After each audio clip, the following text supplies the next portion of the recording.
Okay. So, what about the square root of negative 27? So we can do this a couple of different ways. We can write this out as the square root of 27 times the square root of negative 1. Do I know the square root of 27 though? I do? 27 divides by 3. 9 divides by 3. 3 divides by 3 once. I'm taking the square root, so I circle groups of 2. 3 goes on the outside, and I have a leftover of 3 underneath. What am I forgetting, though? What is the square root of negative 1? I. So my final answer would be written as 3i square root 3. 3i square root 3. Questions? Okay, the only thing that we've done is add in that negative root and the imaginary number. All of the simplification still remains the exact same.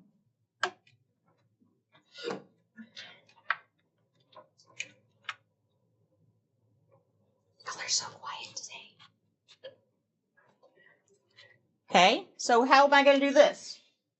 Do I have to write it out as the square root of 108 times the square root of negative 1? Can I just take this negative and pull it out front? And when I pull it out front, what does it become? I square root of 108. And then I do the simplification the exact same way I've been doing. 108 divides by 2. 54 divides by 2. Is that 17? No, 27.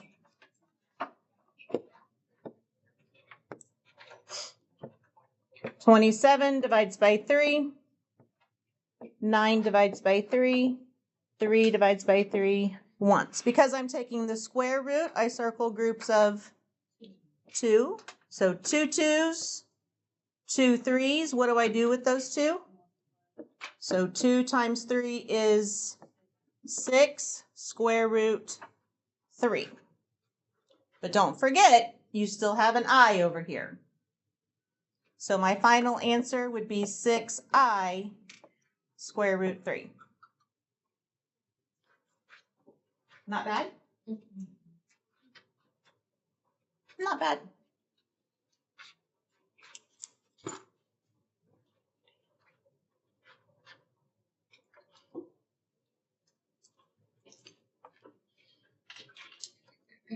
You try. So let's see. I'm going to grab a hold of the negative. I'm going to pull it out front. So I get I square root of 196.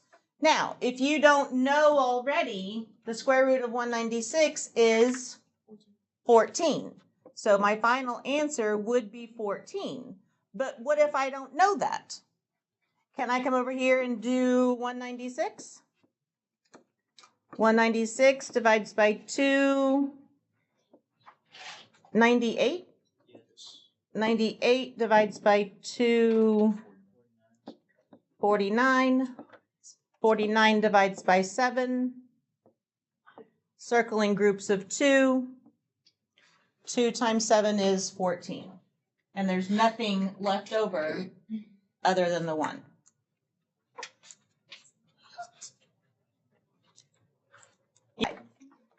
So to do that, grab a hold of the negative, pull it out front. I get I square root 80. 80 divides by 2. 40 divides by 2. 20 divides by 2. 10 divides by 2.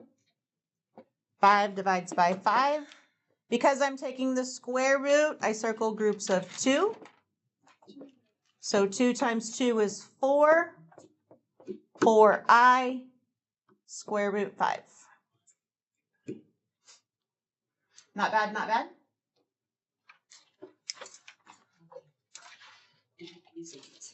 what happens? So we can actually solve with radicals as well.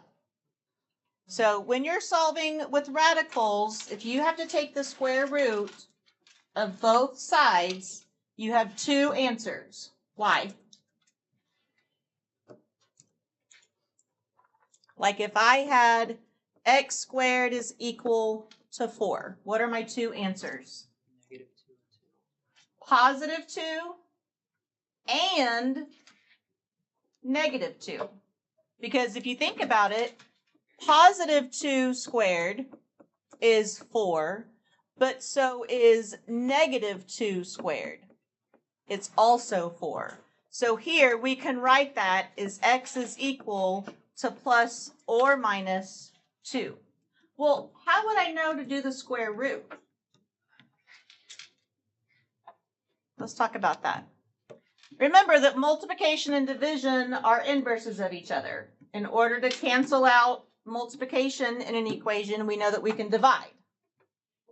Addition and subtraction are inverses of each other. We know that to move move a variable or move a constant, we have to do the opposite operation. So what do you think the inverse of an exponential is? What is an exponential? This right here is an exponential because it has a power, an exponent. Okay, it has an exponent, which makes it an exponential. Well, how did I get 2 and negative 2 over here? What did I do to the 4? You square rooted it. So does that mean that the inverse of an exponential is the square root? Yes, no? So if I had an x squared, how could I get rid of the x squared? Square root it. Remember, the 2 and the radical cancel out? So if it was an x to the third, what would I do? Cube root it. Because your 3 and your 3 will cancel out. Okay, so what do you think the inverse of a radical is?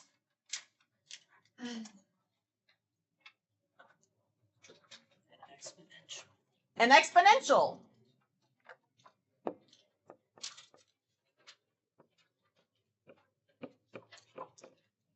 So if I had the square root of x is equal to 2, what do you think x is going to be equal to? 4. Can I square both sides? Why would I square it? Because there's an understood 2 right there. So my exponent cancels out my radical, and I would get x is equal to 4. Okay, so exponentials and radicals are inverses of each other. That's how we can get rid of them. So let's look at an example. So I have x squared minus 4. This is an exponential equation, right? Because it has an exponent. So what's the inverse of an exponential? A root. What root am I going to use?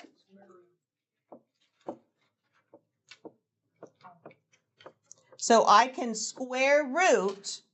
Do I just do one side, or do I have to do both sides? You have to do both sides. So when I square root the left and square root the right, my 2 cancels out my radical. So I'm just left with x is equal to plus or minus 2. If you square root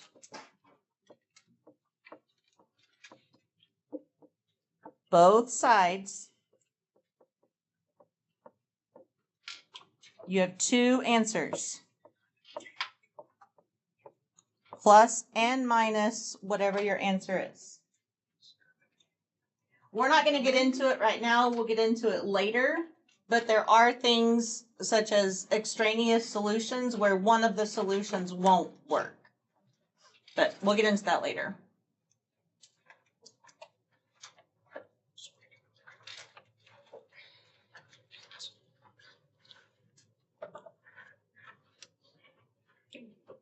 What do you think?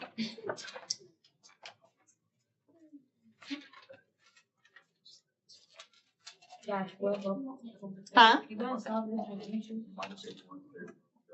Subtract 81 from both sides.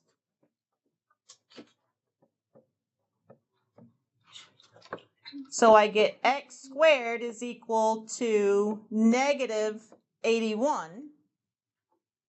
How do I get x by itself? Square root both sides.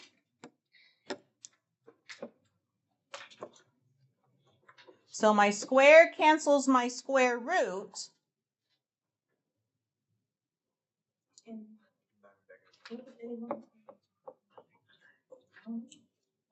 What do you think? 9. Everybody agree with me, 9i? Yeah.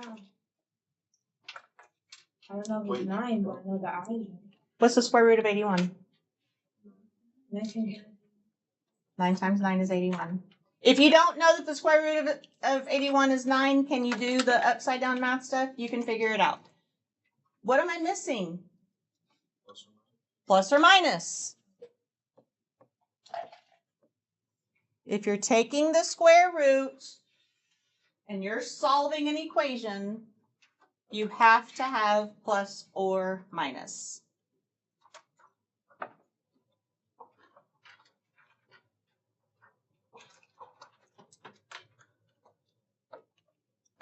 Idalia, you have a very confused look on your face.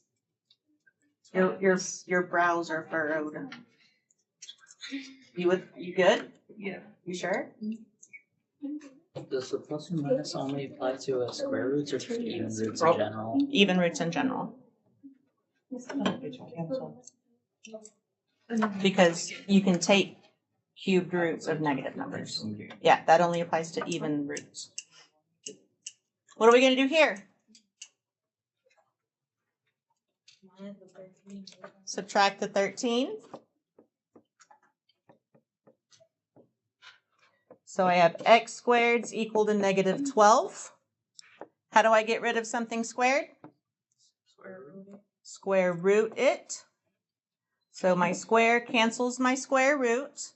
I have x is equal to, can I go ahead and write I square root 12? Yeah, but then you still have more. I still have to do the simplification of 12, so I come off to the side.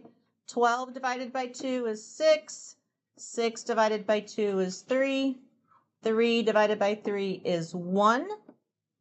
So I get x is equal to 2i square root 3. Is that my right answer? No, you need the plus or minus. I have to have the plus or minus.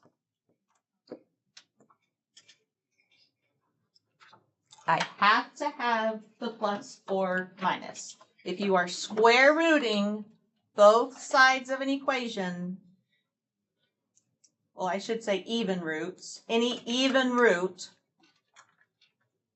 you have to have plus or minus. Are we good? Are we bad? Where are we at? Y'all are kind of hard to read today.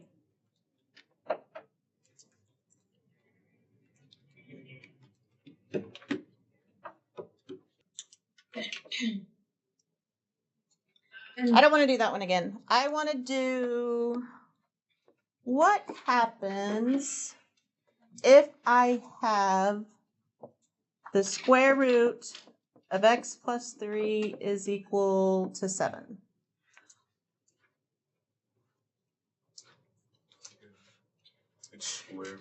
Why am I going to square both sides? Because remember, guys,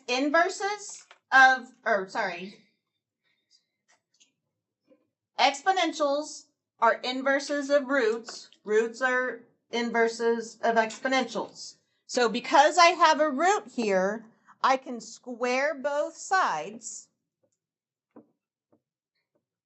And my square cancels my square root. So when my square cancels my square root here, what am I left with? And 7 squared is 49. And then I subtract 3. And I get that x is equal to 46. Do I have to have plus or minus? No. How come? I didn't square root anything. I squared something. The only time that you have to have plus or minus is if you square root both sides. Hello?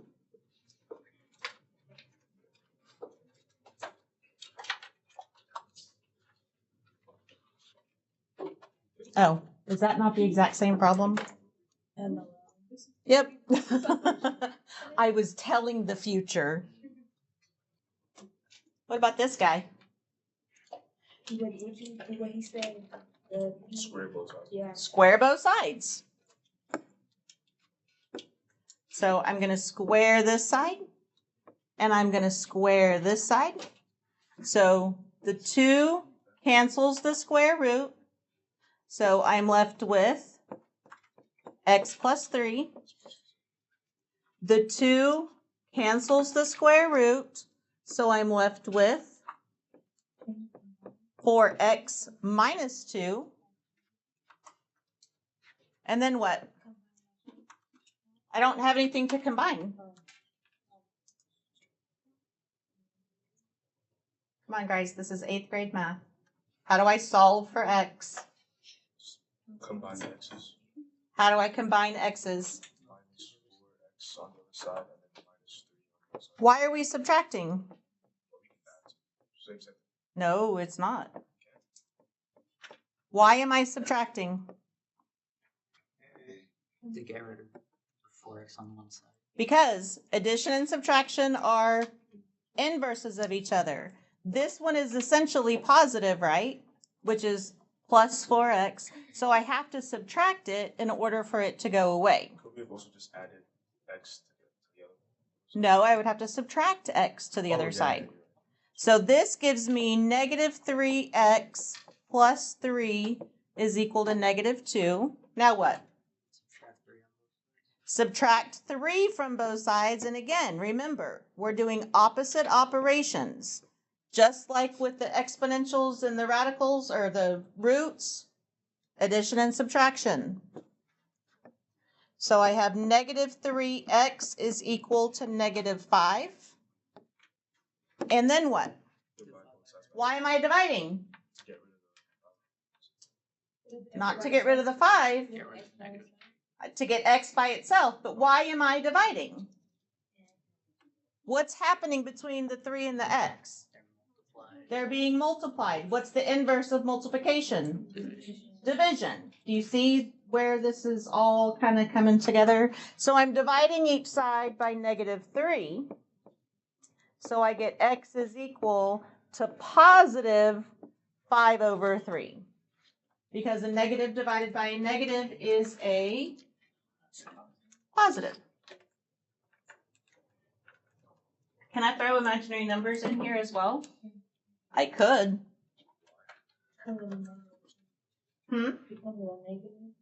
Well, I could just, I mean, not on this particular problem, but on the other ones. Questions? Ooh. Let's talk about this for a second. What is anything raised to the 0 power? 1. 1. How does that work? What is 2 divided by 2? 1. Agreed? Well, how would that give me a power of 0? When you're dividing with exponents, what do you do to your exponents?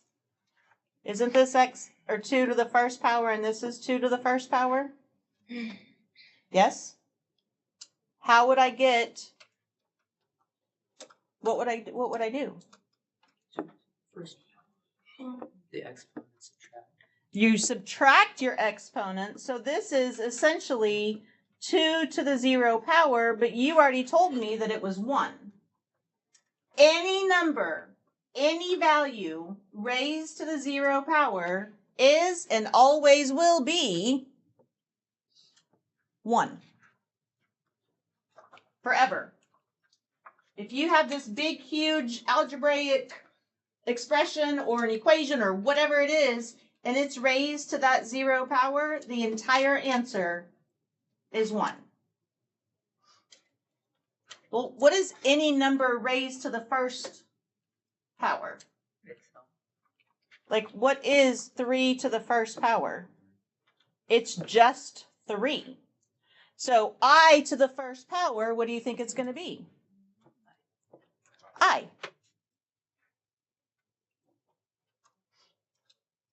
What do you think I squared is going to be? -1. Isn't I the square root of -1?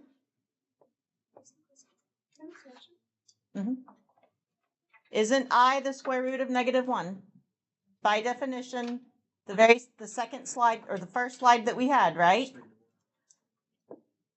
Well, if I square that, what happens to this? So what does that give me? -1.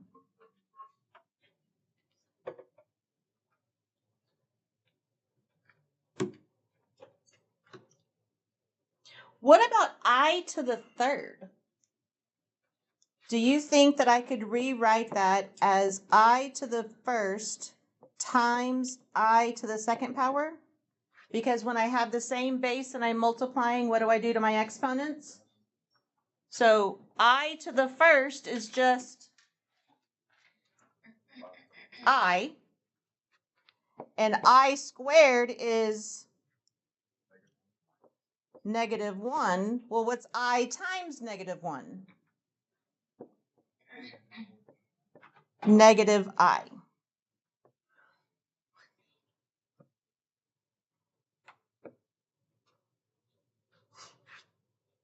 So I to the 0 is 1.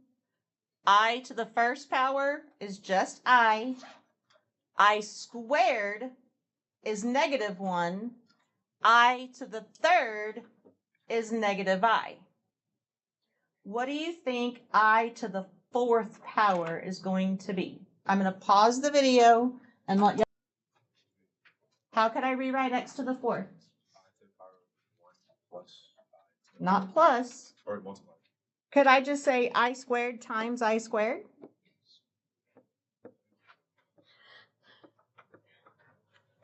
Right? Guys, don't get freaked out because it's the letter I. You're treating it just as if it were any other variable. So what is x squared times x squared? -1. X squared times x squared. Four. X to the fourth. What is I squared times I squared? I to the 4. I to the fourth. Well, what is I squared? -1. So isn't this just -1 times -1? Which is 1. Am I seeing a pattern? All right, Nee, what do you think I to the fifth is going to be?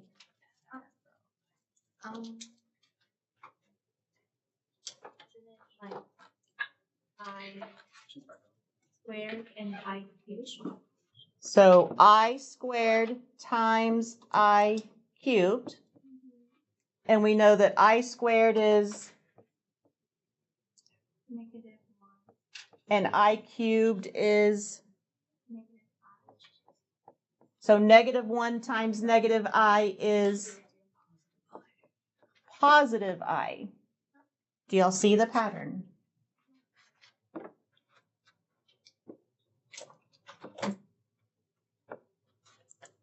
What do you think I to the sixth is going to be? cubed. I don't even have to do all that. Look at the pattern. 1, 1. I. -1. Negative I. Y'all see it? So it repeats after how many? 4 of them. So what would I to the 8th be?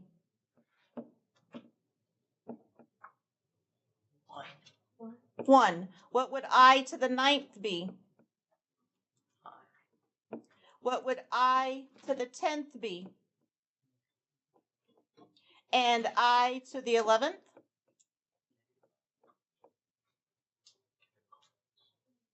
That's kind of cool. So what if I asked you for I to the 51st power? Let's go back and look. You agree with me that the, what is the word I'm looking for? The pattern repeats after how many? 4 different times.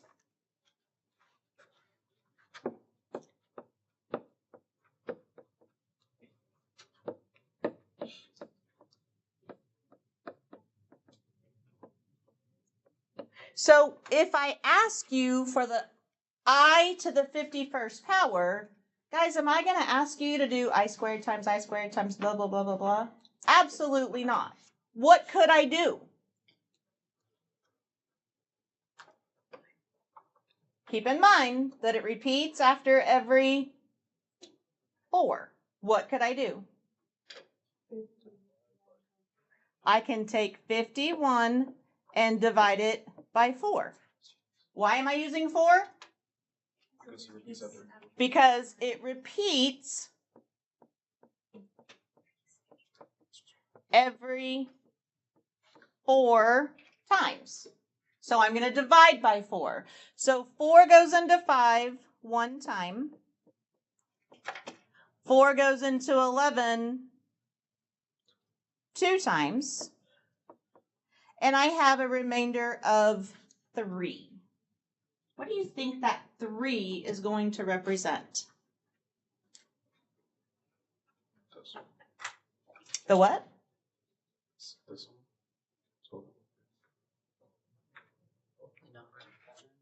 It's the number in the pattern. So is it safe for me to say that I to the 51 is the same thing as I to the 3rd power? It absolutely is. If you wrote them out in sections of 4, 3 and 51 would be on the same row. So this number right here is your new power of I. So we know that I to the 3rd is what? What was I to the 3rd? Negative I. So I to the 51 is negative I. Which ones am I going to have memorized? I'm going to need to have memorized.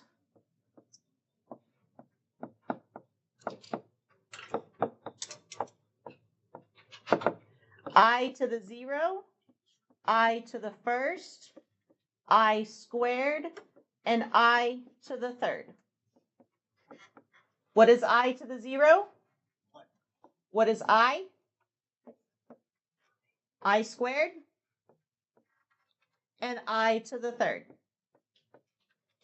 These are the ones that you need to have memorized. Because will I ever have a remainder bigger than 3? Because I divided by 4.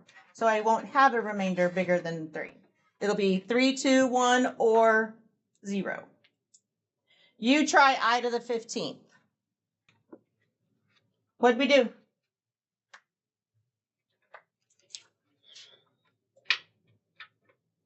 Okay, 15. so I'm going to take 15 and I'm going to divide it by 4.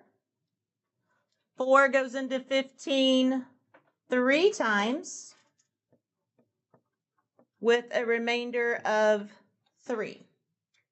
So I to the 15th is the same thing as I to the 3rd power, and I to the 3rd power is negative I.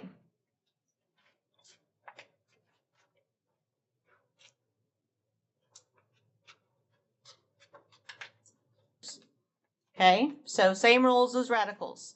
So if I have 2i times 6i, so you're going to multiply the 2 and the 6. What does 2 times 6 give me? 12. And I times I is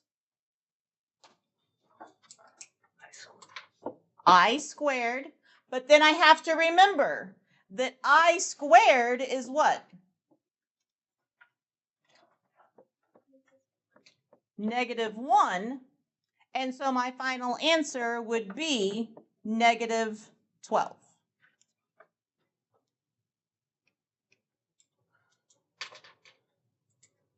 Those of you taking the PSAT tomorrow, no, I don't think it's on the PSAT. Those of you that are taking the SAT in March, imaginary numbers are on the SAT.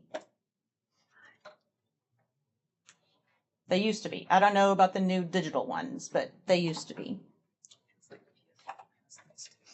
I haven't seen anything on the PSAT. Okay, you try this one. So 4 times 2 is 8. 8 times negative 9 is negative 72. I times I times I is I to the 3rd. But what is I to the 3rd? Negative I. And so I get positive 72I. It's kind of fun, I think. So remember, you have to have these memorized. And it goes in that pattern. 1, I, negative 1, negative I. You want to try? Third power mean 2i to the 3rd power. 2i times 2i times 2i is 2i to the 3rd times 5i. So 2 times 2 is 4 times 2 is 8 times 5 is 40. I to the 4th. What does I to the 4th mean again? I to the 4th, remember, is I squared times I squared. I squared is negative 1 times negative 1. So I to the 4th is just 1. So 40 times 1 is 40. I love these problems. These make me happy. Ooh!